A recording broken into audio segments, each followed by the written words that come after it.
Hey Zach and Tamla, I wanted to make this quick little video for y'all to kind of go over the state of mind stuff that I've been talking about so much with y'all. The main issue with Bolo, as you know, is that he's always looking for that next kick of adrenaline. So everything that he does it with intensity, and he wants to go all out. So in this little video here, I just want to show you guys what it needs to look like when you go up to the crate.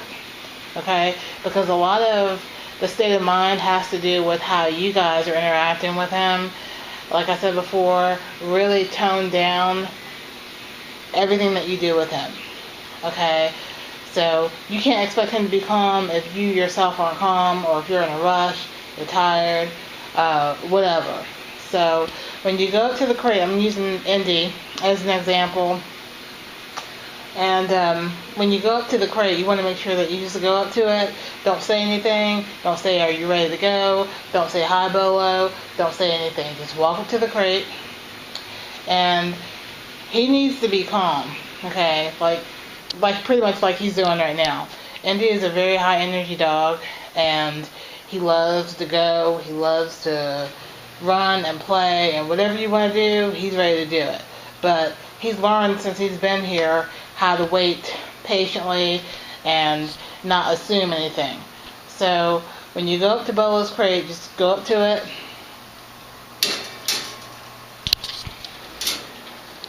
Nope. And he was about to come out, so I just gave him a verbal correction, told him no. The door was wide open. And this is how you want it to look.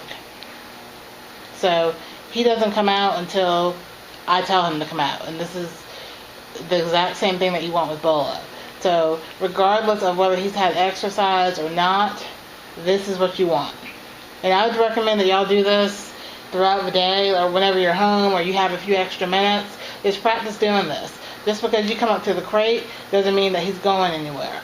So this, if you practice stuff like this, he's eventually going to start waiting for you to tell him what to do, instead of just assuming, okay, well, here comes Zach or Tamla or Tajay, I'm going to get up and go somewhere. He may or may not.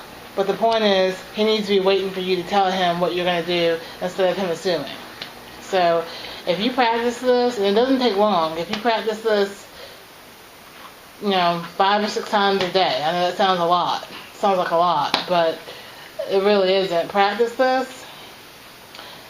Eventually you're going to break through that cycle of him wanting to bust out and assume stuff.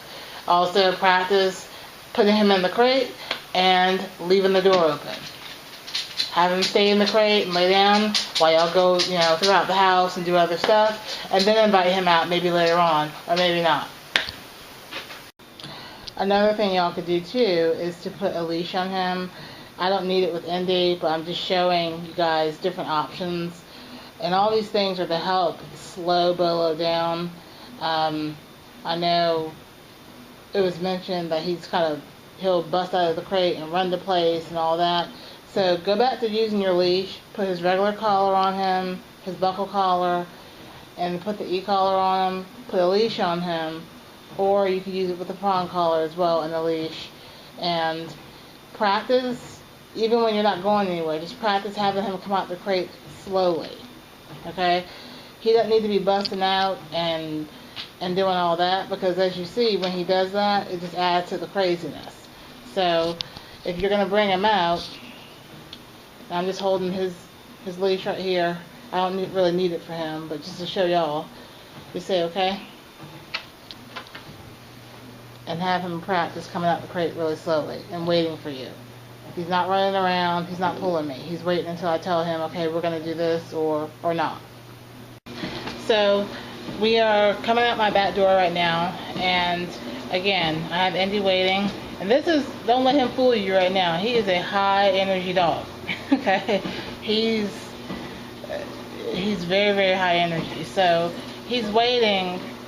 And even though he wants nothing more than to just come out, right now and run around. I'm having him wait.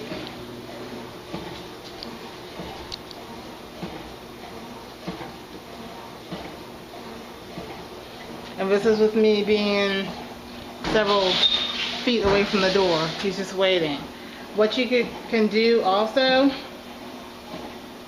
is you can use your remote, your e-collar, and if Bolo were to come out,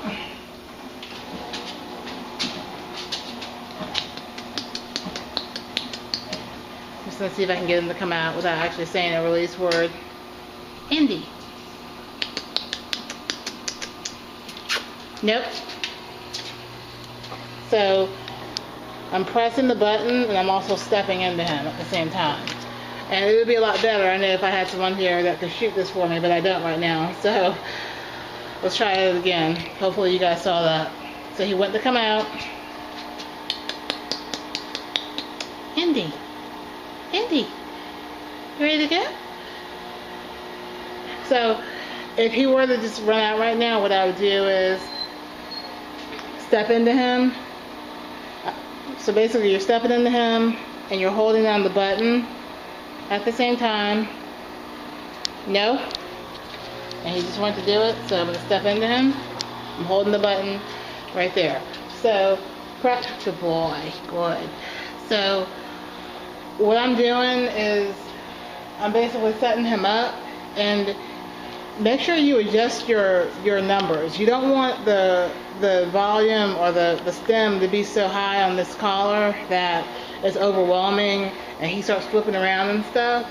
There are times for your high level corrections like we talked about, but really focus on getting him used to just waiting for you, even if y'all aren't doing anything. I know y'all work crazy schedules and all that, but if you could just take a few minutes throughout the day when you have a little bit of extra time to each one of y'all work on this, when you get ready to actually take him out, it'll be not really a big deal because he'll know what to do. So I want you guys to really start focusing on practicing with him on your downtime too. I know you are, but do it a little bit more, especially with your door stuff. So as you can see right now, he looks like he's about to fall asleep, even though he's not tired. Now I just got him out of the crate, and like I said, this is a super high energy dog, even though it looks like he's not right now. So this is your ultimate goal, is a dog who is calm regardless of whether he's had exercise or not. He's calm, but when it's time to go, when it's time for him to get crazy and all that, then that's the time for that. But it's important for you guys to kind of be able to differentiate or help Bolo differentiate between go time and downtime. So I hope this helps, and hopefully I'll see you guys again, because I really would like to help y'all work through these little issues that you're having. And like I said before, don't be afraid to text or email or call. That's why I'm here, is to provide support after. So let me know what you think of this video. Let me know if you have any questions, and hopefully I will talk to y'all soon. Thanks.